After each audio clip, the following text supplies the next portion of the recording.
సీరియల్లో సినిమాలో నటించాలనుకుంటున్నారా? అయితే వెంటనే మా యాక్టింగ్ స్కూల్లో జాయిన్ అవ్వండి.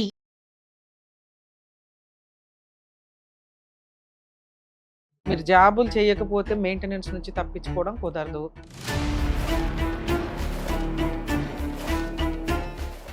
2023లో కొంచెం ఫీవర్గా ఉంది, పన్ను నొప్పి అందని తీసుకెళ్ళారు. అప్పటి నుండి ఇంకా మా మీద 498 కేసు ఇప్పుడు పెట్టి మా సిస్టర్ మీద కూడా పెట్టేశారు. అప్పుడు మీ మ్యారేజ్ టైంకి అమ్మాయి శాలరీ ఎంత? ఇప్పుడు మా మ్యారేజ్ టైంలో 50-60 అట్లుంది. మీ ఇన్కమ్ ఎంత? నాది 6 ఇయర్స్ మ్యారిటల్ రిలేషన్లో 3 ఇయర్స్ విడిపోయారు. 3 ఇయర్స్లో 2 పిల్లల్ని కన్నారు. ఆ అమ్మాయి ఫైనాన్సే ఇక్కడ పెద్ద ఇష్యూ, నీ జాబే ఇక్కడ పెద్ద ఇష్యూ.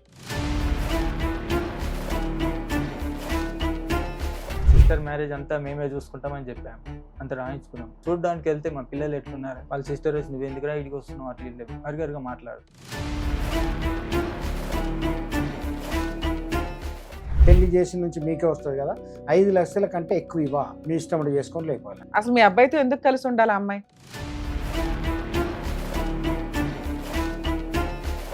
భర్త సంపాదిస్తే భార్య చేసే పనులు, పిల్లల్ని చూసుకోవడం, ఇంట్లో వాళ్ళని చూసుకోవడం, మీరు చేస్తున్న పని అది. భర్త చేస్తే యాక్సెప్ట్ చేసే సొసైటీలో మనం లేం. భర్తను తక్కువగా చేసి చూస్తాం.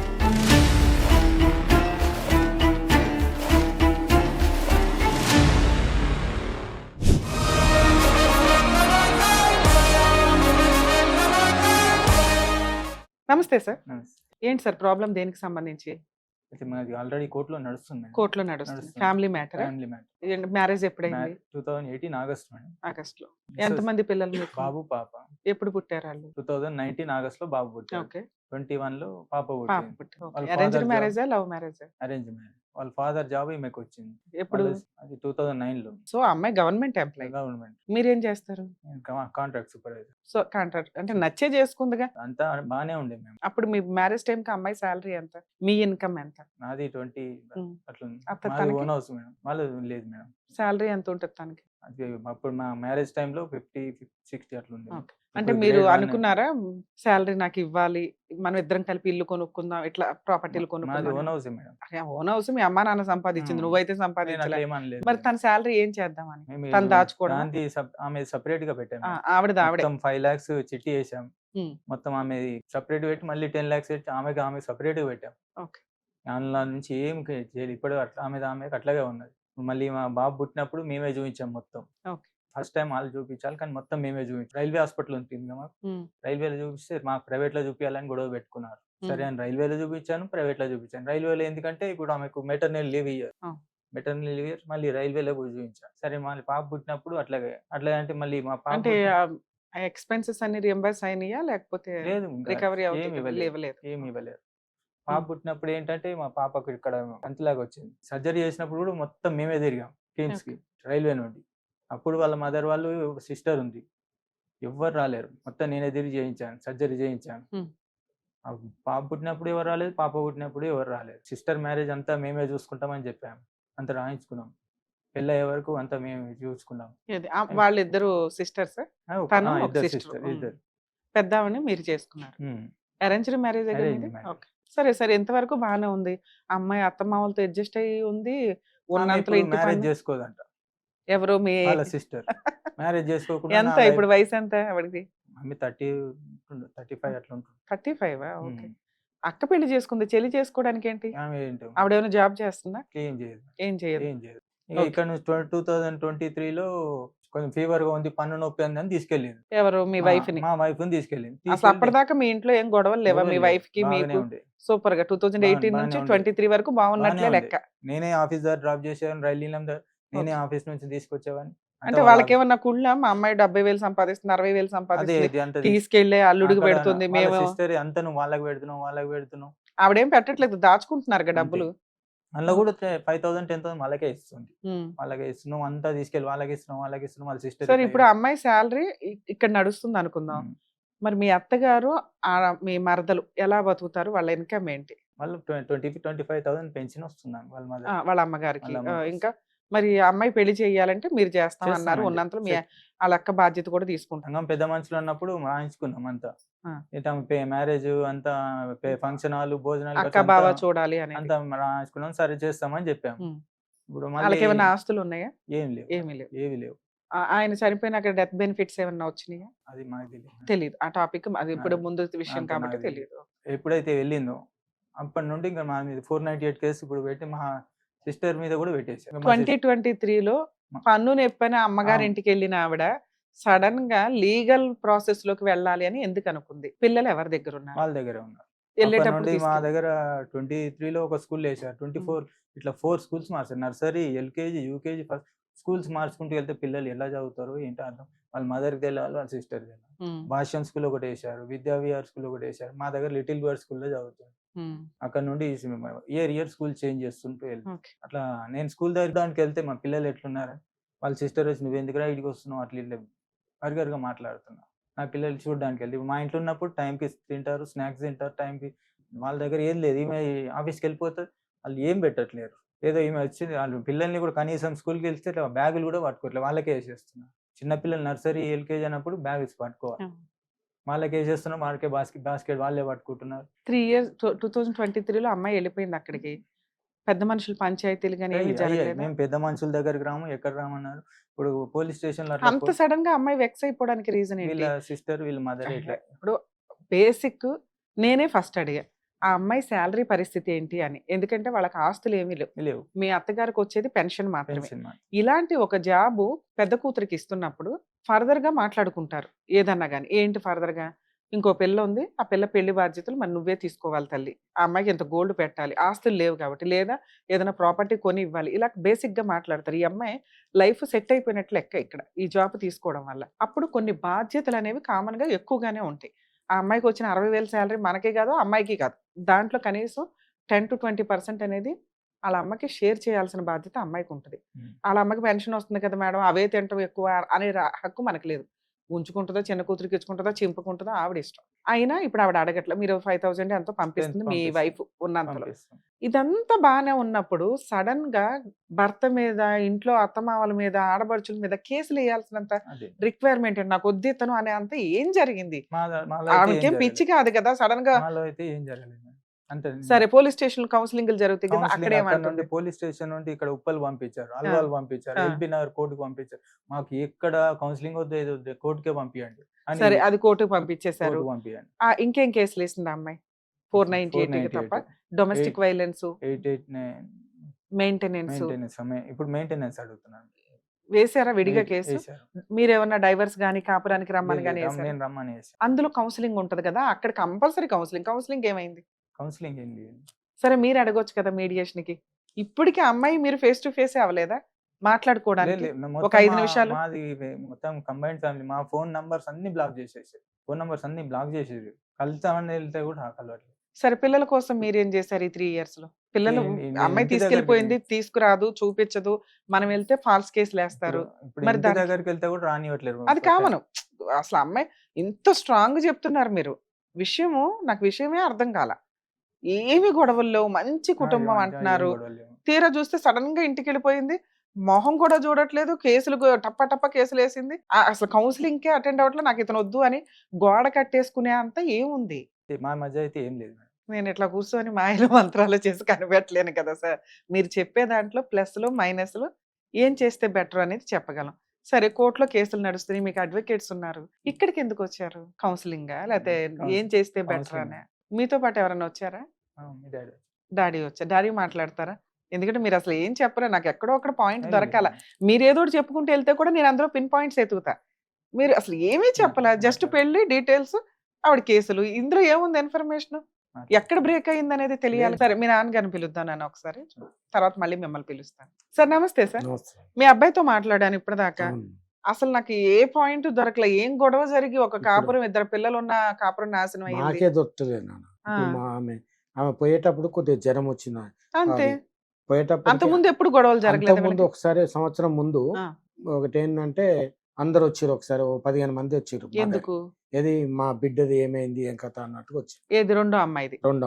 రెండో అమ్మాయి అంటే అప్పుడు మేము మాట్లాడినప్పుడు అమ్మ, మేము ఇది 88లో మాట్లాడినాం కదా, మాట్లాడినప్పుడు ఏమన్నదంటే నాకు నా తరపు నుంచి నేను రైల్వేలో చేస్తా, ఆయన రైల్వేలో చేస్తా, ఆయన ఏం ఓహో మాట్లాడి మీరు పరిచయం వల్ల సంబంధం ఓకే చేసుకున్నారా? అట్లా లేకపోతే ఈ లవ్ మ్యారేజ్ గీలు కాదమ్మా.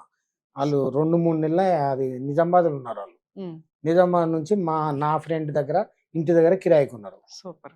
నాకు మంచి అబ్బాయిని చూడు మంచి అబ్బాయిని చూడాలని అంటే నేను మన మనోడే అబ్బాయి ఉన్నాడు తెలుసు కదా. కదా ఆయనకి, మన అబ్బాయి తెలుసు కాబట్టి చూసిండు. మేము ఏం అడగలేదు ఇక, మేము పోయి చూసినాము అంటే నచ్చిందమ్మ అంటే ఆయన అయితే ప్రైవేట్లో చేస్తున్నాము. అప్పటికే వాళ్ళ నాన్న అయితే లేడు. లేడు, చనిపోయింది. 9 ఏళ్ళు ఈ అయింది. అమ్మాయి గురించి వాళ్ళకి ఎలా తెలిసింది? అమ్మాయి మంచిది సూపర్ అని అనటానికి మీరంటే చాలా కాలం నుంచి ఆ పక్కింటి ఓనర్ కి పరిచయం. వీళ్ళు తెలియదు కదా, వీళ్ళ కుటుంబం ఏంటి, ఈ అమ్మాయి ఏంటి, ఏం పూర్తిగా తెలియదు. నాకు తెలిసిన వాళ్ళ తమ్మునికి రిలేషన్ కొద్దిగా ఓకే, వాళ్ళ వాళ్ళ కుటుంబం తమ్మునికి. గురించి కూడా ఆయనకి తెలుసు. ఆయనకు తెలుసు ఓకే. మంచోళ్ళే అది ఇది అని చెప్పి ఇక్కడికి వచ్చిన ఒక 6 నెలలకి మీకు సంబంధం గురించి చెప్పారు. చెప్పింది. ఉమ్. చెప్తే మేము పోయినాము, చూసినాము. ఇగో చూడమ్మా మా పిల్లోడు కూడా ఇల్లు ఉంది, పెద్ద ఆయనకి వేరే ఉంది, ఈయనకి వేరే ఉంది సపరేట్గా. కానీ ఉద్యోగం మాత్రం ప్రైవేట్ కాదు, అప్పుడు టెంపరీగా యశోదలు చేస్తున్నామ్మా. ఆయనది ఇంత ఈ విధంగా ఉంది, అంత తప్పించి పర్మనెంట్ అయితే లేదు అని చెప్తే వాళ్ళు ఏమన్నారంటే, చూడయ్యా నా దగ్గర 2 పిల్లలు చేసేంత ఉంది నా దగ్గర, ఈ అమ్మాయికి మాత్రం 5 లక్షలే ఇస్తాం, 5 పైసలకు ఎక్కువ పైసలు ఇవ్వాలి అంటే నేను అనుకున్నామ్మా ఆయన ఉద్యోగం అయితే ఉంది కదా, మరి ఉద్యోగం అంటే ఉద్యోగం మీరే పెళ్లి చేసి నుంచి మీకే వస్తుంది కదా, 5 లక్షల కంటే ఎక్కువ ఇవ్వ, మీ ఇష్టం చేసుకొని లేకపోవాలి. సరే అమ్మ 5 లక్షల్లో కూడా 5 లక్షలు ఇస్తా అన్నారమ్మా. దానికి ఒప్పుకున్న తర్వాత 5 లక్షలు పెట్టి 4,80,000 రూపాయలు బంగారం కొన్నమ్మా. మొత్తం కంబైన్లో పెళ్లి చేసినాం. బాసన్లు నేనే కొన్నా, అల్మార్లు నేనే కొన్నా, మంచం నేనే కొన్నా. సంవత్సరం క్రితం వాళ్ళు పెద్ద మనుషులంతా వచ్చారు కదా, వచ్చి వాళ్ళు వచ్చి ఏ విషయం మీద అమ్మాయి గురించి అడిగారు. అదేంటి సంబంధం చూస్తే చేసేస్తాం అనొచ్చు కదా మీరు. ఆ పిల్ల గురించే అడగడానికి వచ్చారు. పిల్ల గురించి అంటే ఆ పిల్లది అప్పుడు ఆ మూమెంట్ లో 2 ఉన్నాయి, ఆ పిల్లది ఆమెకే ఉంది, ఈమె నేను 5 లక్షలే ఇస్తా, ఆమె డ్యూటీ చేస్తుంది అని అప్పుడు మాకు చెప్పేటప్పుడు మీరు అన్నట్టుగా ఇప్పుడు మరి ఆ పిల్ల ఉంది పెళ్లికి, మరి ఈమె డ్యూటీ చేస్తుంది, మనకు ఆమె ఏమి ఇస్తానని మమ్మల్ని అడగలేదు తల్లి. ఆ పెద్ద మనుషులను అడగలేదు, మమ్మల్ని అడగలేదు. మమ్మల్ని అడిగి ఉంటే అప్పుడే మరి వచ్చిన 30 ఎంత వస్తామా, 40,000 వస్తాను.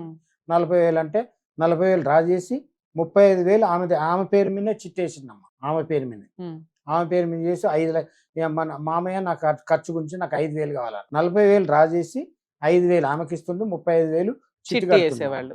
5 లక్షలు చిట్టి వేసిన సరే ఆమెది వేసి 4,60,000 వచ్చిందమ్మా. 4,60,000 వస్తే ఈ ఇద్దరికి కంబైన్ లో జాయింట్ అకౌంట్ చేసి అందులో పెట్టినాం. అప్పుడు అబ్బాయి పుట్టినప్పుడు మనకు తెలియకుండా మళ్ళా 20,000 డ్రా చేసారు. ఏంటమ్మా ఇట్లా డ్రా చేసిండ్రు ఏంటంటే మాకు తెలియదు, ఆ ఏటీఎంఏ తెలియదు నాకు అని మాట్లాడింది. ఏటీఎం తెలియకుండా నీ పేమెంట్లు ఇప్పుడు పిల్లగన్నాక పేమెంట్ తీసుకోలేదు కదమ్మా, నీ పేరు మీద నీ బ్యాంకులో 1,60,000 ఉంది, 1,60,000 తీసుకుంటాడు, దొంగతనం చేస్తాడు, మొత్తం కొట్టుకుపోతాడు. ఒక 20,000 తీసుకుపోతాడు. ఎవరి అకౌంట్ లో ఇది? ఆమె అకౌంట్, మీ కోడలు. అసలు ఎందుకు తెలుసుకోవాలనుకున్నారు? 1,60,000 ఆవిడ అకౌంట్ లో, ఆవిడ పర్సనల్ తల్లి ఏదో ఒకటి ఖర్చు పెట్టుకుంది అనుకోవచ్చు కదా. అడగలేదు వాళ్ళు, అడగకుండా వాళ్ళు ఏం చేశారంటే ఎవరో వాళ్ళ అమ్మ వాళ్ళ వీళ్ళే కన్న తర్వాత ఇంట్లో ఉంటది కదమ్మా, నేను ఇంత ఖర్చు పెట్టుకున్నా అనుకోలేదు. మళ్ళీ తర్వాత వీళ్ళు ఎట్లా చేస్తున్నా మళ్ళీ 10 లక్షలు చిట్టేసిన ఆమె పేరు మీద. ఇప్పుడు 20,000 తగ్గినందుకు మీరు లెక్క అడిగారా? ఎందుకు ఖర్చు పెట్టారు ఆ అమ్మాయి? నేను ఏం అడగలేదు తల్లి, ఈ ఏటీఎం లెక్కలు తీసారు కదమ్మా, ఎప్పుడు తీసుకుంటారు ఎట్లా అంటే నాకు ఏటీఎంఏ తెలియదు. ఏటీఎం అడగడం అయితే అడిగారు కదా. ఆ అమ్మాయి డెలివరీ అయ్యి వాళ్ళ పుట్టింటికి వెళ్ళింది, ఆవిడకి 1,60,000 అకౌంట్ లో ఉన్నాయి, ఒక 20,000 ఏటీఎం ద్వారా ఖర్చు అయినాయి, అంతేగా మీరు అనేది? ఎందుకు ఖర్చు అయినాయి అని అడిగారు. అయినాయి అన్నారు, ఊరుకున్నారు. అది ఒక పాయిజన్ చుక్క ఆల్రెడీ రెడీగా ఉంది అక్కడ. రెండు తర్వాత ఇది ఇట్లా చేస్తుందని ఆమె మళ్ళా ఇట్లే వాడుకుంటుంది అనే ఉద్దేశం 10 లక్షల చిట్టి ఆమె 35,000 కట్టి 10 లక్షల చిట్టి ఆమె పేరు మీద పెట్టినా. శాలరీ అంతా 10 లక్షల చిట్టికి కడుతున్నారు, కట్టేస్తున్నా. ఆమె 5,000. మీ అబ్బాయి తెచ్చి 20,000 ఏం చేస్తున్నారు? మా అబ్బాయికి 15,000. 15,000 ఏం చేస్తారు? 15,000 అంటే ఆయనది ఇప్పుడు ఇంటి తరపు నుంచి 35,000 40,000 చిట్టేస్తానమ్మా. ఇది కాకుండా అది మీ కష్టార్జితం. అది మీ అబ్బాయి సంపాదించేది ఏమీ లేదు ఇక్కడ. లేదు. అసలు మీ అబ్బాయితో ఎందుకు కలిసి ఉండాలి అమ్మాయి? మీకు ఒక్కడే కొడుక అంటే మీరు సంపాదించిన ఆస్తి మీ అబ్బాయికే ఇస్తారు కాబట్టి అనేది ఒకటే. అదే ఎంత ఆస్తి మీకుంది? 40,000 కిరాయి వస్తుంది అంతే. అది మొదలు అంతా కొడుకే ఇస్తారా, కూతురుకు కూడా ఇవ్వడానికి అవకాశం? కూతురుది వేరే, కూతురు లేదు. కూతురుకు లేదు. ఎందుకని ఈ రోజుల్లో 10,000 15,000 అంటే చాలా తక్కువ కదా సార్? ఎందుకు మీ అబ్బాయి అంత తక్కువ శాలరీతో అప్పుడు పనిచేస్తాడు? యశోదలో అది నా 10 ఏళ్ల కింద కదమ్మా. ఇప్పుడు మీ అబ్బాయి ఎంత సంపాదిస్తున్నాడు? కరోనా పీరియడ్ నుంచి తీసేసిండమ్మా. అవునండి, కరోనా దగ్గర నుంచి 5 ఏళ్ల నుంచి మీ అబ్బాయి ఏం పని చేస్తున్నాడు? ఇంతకు ముందు అమ్మ అబ్బాయి పుట్టింది కదా, అది కరోనా పీరియడ్ లో అమ్మాయి గర్భిణితో ఉన్నది. అవును. కరోనా పీరియడ్ లో ఉమ్. ఒక్క రోజు కూడా బస్సు ఎక్కనియలేవాడు. ఎక్కకుండా ఓ, బస్సు ఇప్పుడు మీ కోడలికి ఆటో డ్యూటీ చేస్తున్నాడు, అమ్మాయిని పువ్వులాగా చూసుకోవడానికి అబ్బాయి టైం సరిపోతుంది మొత్తం అంటున్నారు. సంవత్సరం అంతా ఇప్పుడు కన్నదాకా మొత్తం హాస్పిటల్ డ్యూటీ పోలేదమ్మా. సార్, పొద్దున- ఉద్యోగాలు చేసే మగాళ్ళ భార్యలు కూడా కంటున్నారు కదా సార్, వాళ్ళు ఉద్యోగాలు చేస్తున్నారు. ఈ కరోనా పీరియడ్ లో బస్సు ఎక్కిస్తే ఏమన్నా నా భార్యకి ఏమైనా కరోనా వదిలేయండి సార్, 2021 వదిలేయండి, 22 లో సంపాదించాలిగా. ఏమైనా సంపాదిస్తున్నాడు? సంపాదన ఇదే తిరుగుడు అయిపోయింది ఆయన. 23 లో కేసులు అయినాయి, ఆ, 21 లో 22 లో అయితే కేసులు లేవు. జాబ్ కూడా ఏమి చెయ్యట్లేదు. లేదు. ఆమె పోయిందంటే ఇంకా జ్వరం వచ్చి మా భార్యకు అప్పుడు ఆపరేషన్ అయింది. కాల ఆపరేషన్ అయింది. కాల ఆపరేషన్ అప్పుడు ఏది జనవరి 31 జనవరి 1 అయిందమ్మా. 23 జనవరికి 1 ఇయర్ బ్యాక్ వాళ్ళు ఎవరో 15 మంది వచ్చారు అన్నారు కదా, ఎందుకు వచ్చారు? ఏ టాపిక్ మాట్లాడడానికి? వాళ్ళు ఈ పిల్ల గురించే మాట్లాడితే నేను అన్నా ఏ పిల్ల గురించి? చిన్న పిల్ల గురించి పెళ్లి ఎప్పుడు అని. పెళ్లి ఎప్పుడు చేస్తారు మరి? డబ్బులు దాచారు? అప్పుడేమో మీరేమో పల్లెలో మీరు ఈ కట్నం ఆ కట్నం ఏమని నాకు అడగలే, ఆమె దగ్గర ఉందని చెప్పారు. నేను వాళ్ళతో యుక్తంగా నేనేం మాట్లాడతా, మొత్తం భోజనము 1000 మంది తెస్తుందా, ఏం కట్నం అయితే ఉన్నదని చెప్పిందమ్మా. మీరే అన్నారు కదా ఆమె దగ్గర కట్నం ఉంది కదా, వచ్చిన 1000 మందికి రాని వాళ్ళతో యుక్తంగా నేను పెళ్లి చేస్తాను అని చెప్పిన వాళ్ళు సంతోషంగా వెళ్ళిపోయింది అమ్మా. ఓకే, ఆయన ఎంత చెప్పిండు, మీరు చెప్పలేదు ఎప్పుడు. కట్నం ఎవరి దగ్గర ఉందన్నారు? ఏది ఆమె దగ్గర పిల్లది ఇద్దరికి భర్త చనిపోయింది కదమ్మా. బెనిఫిట్స్ పిల్ల పేరు మీద ఉన్నాయి ఉన్నాయి అనేది అని మీ చెప్పి ఉద్దేశం. అంతే. పెళ్లి ఖర్చులు ఇవి అక్క పెట్టుకుంటే చాలు అనేది మీ ఉద్దేశం. వాళ్ళు- మీరేమన్నారంటే నేనేమన్నా అంటే పెళ్లి ఖర్చు వాళ్ళతో యుక్తంగా భోజన ఖర్చు మొత్తం నేనే పెట్టుకుంటా అని అంటే వాళ్ళు సంతోషంగా వెళ్ళిపోయారమ్మా.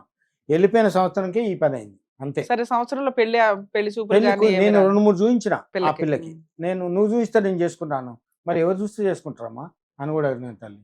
అని 2-3 చూపించినా కూడా ఒప్పుకోలే. వాళ్ళు చూసుకోవట్లే, మీరు చూపించినవి వాళ్ళకి నచ్చలేదు. నచ్చలే. మరి ఇంకెవరిని లేకపోతే నువ్వన్నా చూసుకోమ్మా, మేము చూస్తాము. నేను చెప్పిన కదా వాళ్ళతో యుక్తంగా నువ్వు చూస్తే నేను చేసుకోను అని మాట్లాడిందమ్మా. సార్, ఏమేం కేసులు ఫైల్ చేశారు? ఒక 498 498 స్టేషన్ వేసి వెళ్ళి- నా మీద వేసింది. నేను కొట్టిందట నా కోడల్ని, మా భార్య కొట్టిందట, అది మా బిడ్డ కొట్టిందట ఆమెను. మా బిడ్డ అయితే అమ్మ ఏదైనా ఫంక్షన్లు పడితే మొత్తం ఆమెకి చీర కట్టుకోరాదు. మా కోడలికి చీర కట్టించి బంగారం పెట్టి అన్ని పెట్టి తీసుకుపోయేట ఆమె కొట్ట కూడా వచ్చి పెట్టి ఆమె కొట్టిందని చెప్పింది. భార్య కొట్టింది. ఆమె అసలు పొద్దున్న లేచి మా ఇంట్లో పని వాళ్ళు ఉన్నారమ్మా, ఇద్దరు ఏదాని పని అని ఒట్టిగా ఇంట్లోకి రారు వాళ్ళు. ఒక ఖాళీ లేచి ఇల్లు ఊడ్చుకొని ఆమె డ్యూటీ పోతుంది కదమ్మా. ఇద్దరు పిల్లలు ఆయన స్నానం చేపించుకొని స్కూల్కి తీసుకుపోయి అంతా ఆయనదే, వేరే ఏం లేదు. ఆమెకి మళ్ళీ ఆమె మందం మధ్యాహ్నం వరకు ఉండకపోతుంది. ఆమె మందం పెట్టుకొని 2 టిఫిన్లు పెట్టుకొని ఈమె లేచి టిఫిన్ చేయగానే టిఫిన్ తిని మళ్ళీ ఈయన బస్సు ఎక్కించి లేకపోతే బస్సు ఎక్కించి వస్తుండే, అట్లా చేస్తుండే. అదే అయిపోయిందమ్మా. ఇప్పుడు పోయిన నుంచి మీరు అన్నట్టు 23 నుంచి ఈయన డ్యూటీ ఎక్కడ చేస్తలేడు, ఇదే పని అయిపోయింది. అంతకుముందు ఇక్కడ చేయలేదు తిరుగుడు. కదా అంతకుముందు కూడా సార్. ఇస్తుండే. కోర్టులో 2 నెలలకు ఒకసారి 3 నెలలకు ఒకసారి డేట్ ఉంటది. ఈయన ప్రతి డేట్ కి వెళ్ళి పీకేది ఏమీ లేదు అక్కడ. జాబ్ ఇప్పుడన్నా చేయొచ్చు కదా సార్, ఎందుకు చెయ్యట్లా? ఇప్పుడు ఇదే పని అయిందమ్మా. ఇది పిల్లలతోటి ఇదే. ఆయన ఇది చేసింది ఏం లేదు.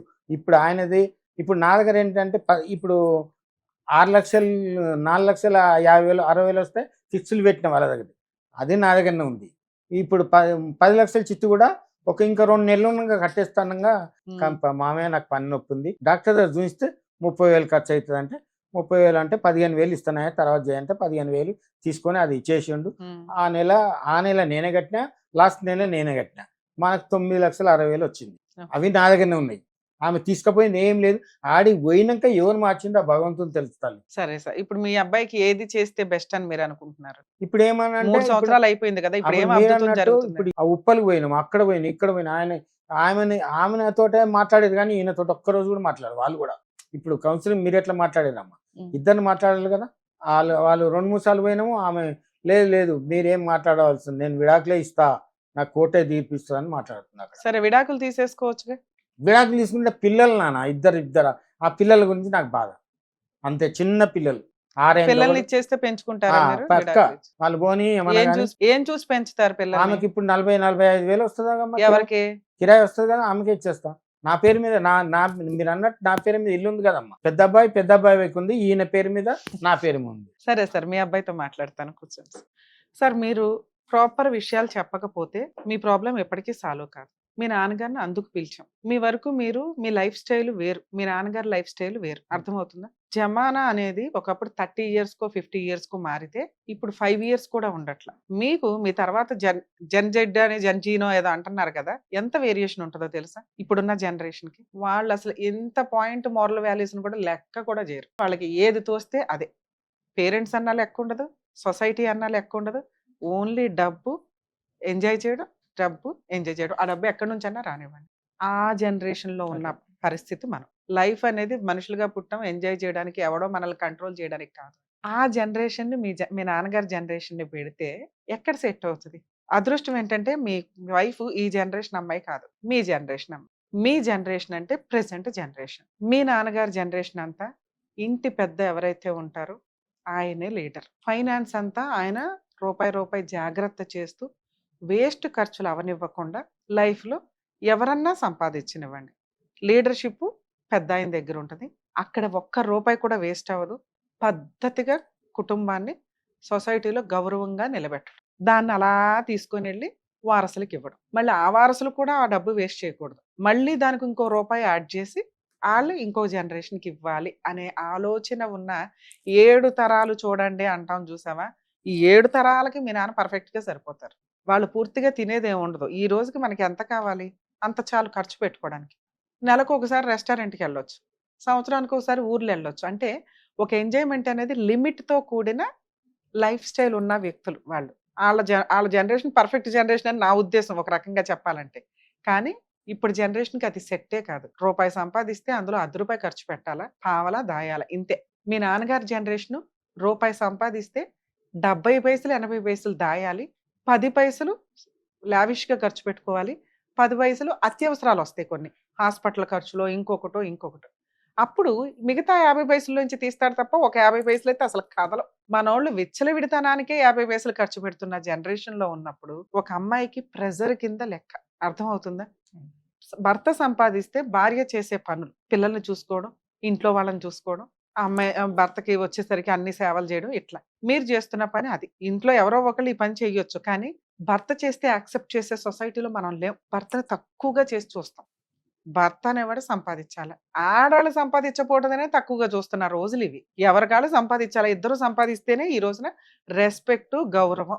ఇంకా కొంచెం ఆడవాళ్ళు సంపాదించే కెపాసిటీ తెచ్చుకొని, సంపాదించకపోయినా పర్వాలేదు పిల్లల్ని వాళ్ళని చూసుకొని అత్తమామల్ని బాగా చూసుకుంటే దేవత కింద లెక్క ఆ పిల్ల. ఆ అమ్మాయి ఏమో వాళ్ళ నాన్నగారి జాబుతో టాప్ మోస్ట్ లో సంపాదిస్తుంది.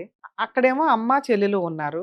ఆ సంపాదన తినాల్సిన వ్యక్తులు వాళ్ళిద్దరు. కనీసం 50% నువ్వు తీసుకుని 50% ఇంటికి పెట్టమ్మా, దాచుకోమ్మా అంటే ఇంత గొడవ అయ్యి కాపురం రోడ్డు మీదకి వెళ్ళిపోయేది కాదు. మీరు 6 ఇయర్స్ మ్యారిటల్ రిలేషన్లో 3 ఇయర్స్ విడిపోయారు, 3 ఇయర్స్లో 2 పిల్లల్ని కన్నారు. ఆ అమ్మాయి ఫైనాన్సే ఇక్కడ పెద్ద ఇష్యూ, నీ జాబే ఇక్కడ పెద్ద ఇష్యూ. మీ నాన్న దాచిపెట్టిన డబ్బుతో నీ అకౌంట్లోకి రాదు, అది ఆయన ఉన్నంత వరకే.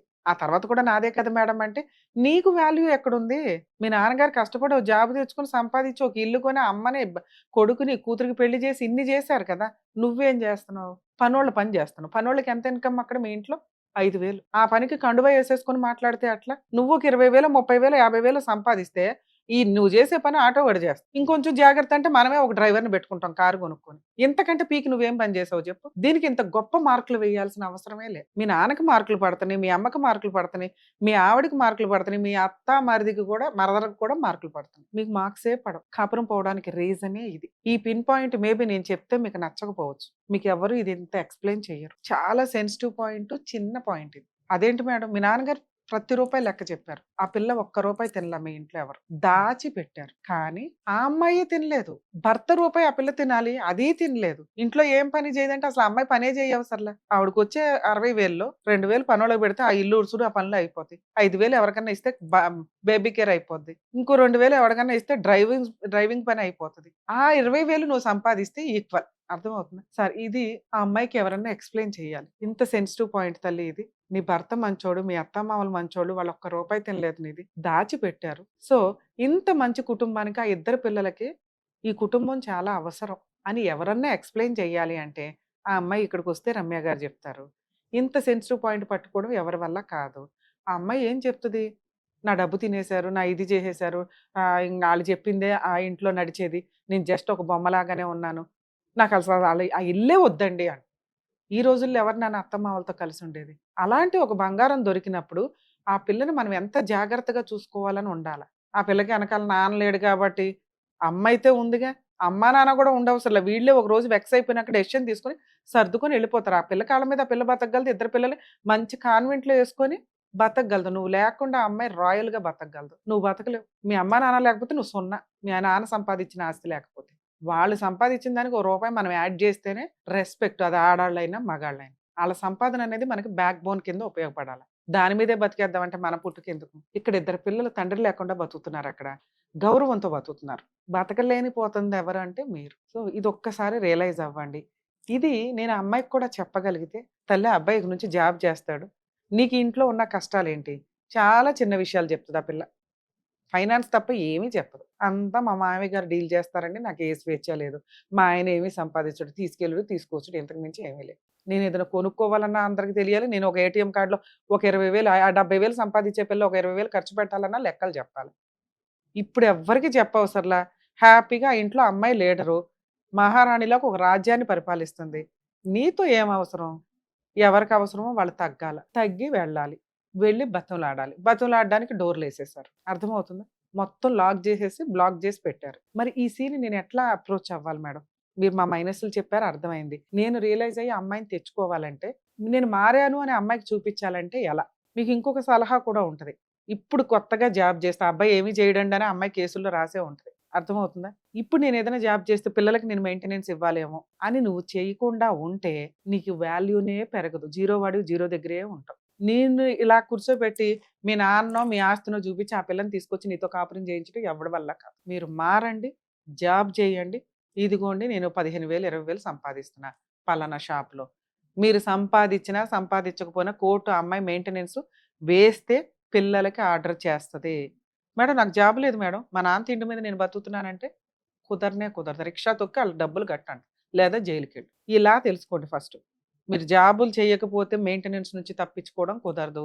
2 మీ నాన్నగారికి ఒక డౌట్ ఉంటది. మేడం మేమేం వద్దనలేదు కదా! రమ్మంటున్నాం. మేము తిండి పెడతామంటున్నాం.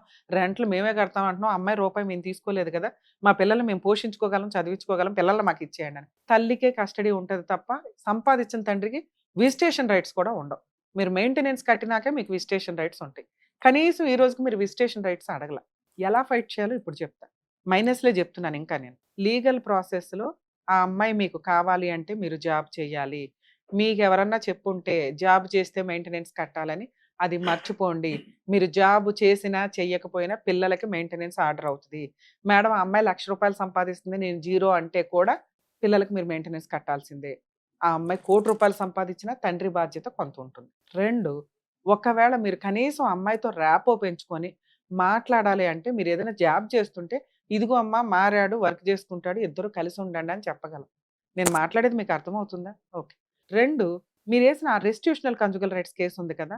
అందులో పిల్లల విజిటేషన్ రైట్స్‌కి ఒక పిటిషన్ ఎయ్యండి. కస్టడీ అవసరంలా. పిల్లల్ని విజిటేషన్ రైట్స్‌కి వెయ్యండి అని దాంట్లో ఒక పిటిషన్ ఎయ్యండి. విజిటేషన్ రైట్స్ మీకు ఆర్డర్ అవ్వాలంటే మెయింటెనెన్స్, ఇంటీరియర్ మెయింటెనెన్స్ ఆర్డర్ అవుతుంది. మనం ఇంటీరియర్ మెయింటెనెన్స్ కడుతూ ఉంటే విజిటేషన్ రైట్స్ ఇస్తారు. ఈ 2 టాలీ అవుతాయి. 3 రెస్టిట్యూషనల్ కంజుగల్ రైట్స్‌లో మీడియేషన్‌కి రిక్వెస్ట్ చేయండి. ఖచ్చితంగా జడ్జి గారు అక్కడే ఉంది మీడియేషను. మీడియేషన్‌కి రిఫర్ చేస్తారు. ఇప్పుడు నేను చెప్పింది మీరు కొంచెం ఈ 1, 2 మంత్స్‌లో ఏమన్నా రియలైజ్ అయితే మారిన వ్యక్తిగా అక్కడ కనిపిస్తే ఫోన్‌లు ఏమన్నా స్టార్ట్ అవుతాయేమో నా ఉద్దేశం. ఇప్పుడప్పుడే ఆ అమ్మాయి మీతో కాపురానికైతే రాదు. విడాకులే ఇస్తది. ఆ టాపిక్ కూడా మాట్లాడతాం. ఇలా ఏదన్నా ఒక ఛాన్స్ ఉంటే మాట్లాడుకొని మాక్సిమం ఇంకో 1, 2 ఇయర్స్ అయితే ట్రై చేయండి. 3 ఇయర్స్ అయిపోయింది ఆల్రెడీ. ఇంకో 2 ఇయర్స్ ట్రై చేసుకోండి. మీరనే పిల్లల కోరిక కోసం. మీరు మారి ఇలా ట్రై చేస్తే ఆ అమ్మాయి ఏమన్నా యాక్సెప్ట్ చేస్తే పిల్లల అదృష్టం తల్లిదండ్రులిద్దరూ ఉంటారు. లేకపోతే మిమ్మల్ని సేవ్ చేయడం ఇంపార్టెంట్ ఇక్కడ. ఈ కోర్టుల చుట్టూ తిరిగేదానికంటే ఆవిడ మ్యూచువల్ డైవర్స్ ఫ్రీగా ఇస్తానన్న ఓ పావలా 10 పైసలు అడిగి మీ దగ్గర ఆల్రెడీ ఆ అమ్మాయి దాచుకున్న డబ్బులు కొంతున్నాయి. అవి ఇచ్చేసన్నా మ్యూచువల్ డైవర్స్‌కి వెళ్ళిపోవడం బెస్ట్. నిలబడని కాపురం ఎప్పటికీ నిలబడదు. మీరు డిప్రెషన్‌లోకి వెళ్ళడం తప్ప. 3 ఇయర్స్ ట్రై చేయండి చాలు. మీరు 3 ఇయర్స్ ట్రై చేసిన విధానం కరెక్ట్‌గా లేదు. అందుకని నేను ఇంకొక 2 ఇయర్స్ అడుగుతున్నా. ఆ 2 ఇయర్స్‌లో మీరు చేయాల్సిన పని జాబ్ చేయడం, పిల్లలకి ఇంటీరియర్ మెయింటెనెన్స్ కట్టడం, విజిటేషన్ రైట్స్ తీసుకోవడం, పిల్లలతో ర్యాపో పెంచుకోవడం, మీ ఆవిడతో మీడియేషన్కి ట్రై చేయడం రెస్టిట్యూషనల్ కంజుగల్ రైట్స్ ద్వారా. ఇలా ఒక 2 ఇయర్స్ ట్రై చేసి కూడా వర్కౌట్ అవ్వకపోతే ఆవిడ అడిగింది ఆవిడకి ఇచ్చేసి మీ లైఫ్ మీరు చూసుకోండి. మీ కేసులో ఇది బెస్ట్. మేడం మీరు ఇప్పుడు మాట్లాడొచ్చు కదా ఆ అమ్మాయితో అంటే కరెక్టే కాదు, సెట్ అవ్వదు కూడా, యూజే లేని నా పరువు తీయడానికి టీవీ షోకి వెళ్ళాడు అంట. అర్థమవుతుందా? ఒక డోర్ ఓపెన్ చేయడానికి నేను రెడ్ కార్పెట్ మార్గం చెప్తున్నా. కంకర రాళ్ళు ఉన్నాయి, ఇవి ఉన్నాయి, కాస్త నడుచుకొని సెట్ చేసుకొని వెళ్ళు బాబు అని. ఇన్ కేస్ ఇప్పుడు నేను ఫోన్ చేశాను అనుకోండి, టీవీ షో దాకా వెళ్ళారని ఇక్కడ ఒక పెద్ద గేట్ వేస్తుంది. ఈ గేట్ పగలగొట్టడానికి మళ్ళీ ఇంకో సంవత్సరం వేస్ట్. అర్థమవుతుందా? సో మేము మాట్లాడడం మీ కేసులో కరెక్ట్ కాదు, ఇలా నేను చెప్పిన వేలో వెళ్తే బెటరు. అలా ఒక 1-2 ఇయర్స్ చూడండి, అవ్వకపోతే మ్యూచువల్కి వెళ్ళండి. లేదు మేడం కొంచెం 50-50గా ఉంది ఈ 1 ఇయర్లో నేను ట్రై చేసిన విధానానికి, మీరు ఇంకోసారి ట్రై చేస్తే వర్కౌట్ అవుతుంది అనిపిస్తే ఈ షో ఇంకా కంటిన్యూ అవుతూనే ఉంటుంది. మా వాళ్ళకి ఎప్పుడు ఫోన్ చేసినా నేను అందుబాటులో ఉండి నేను మాట్లాడడానికి ఒక అవకాశం. సరేనా? ఆల్ ది బెస్ట్ నాన్న.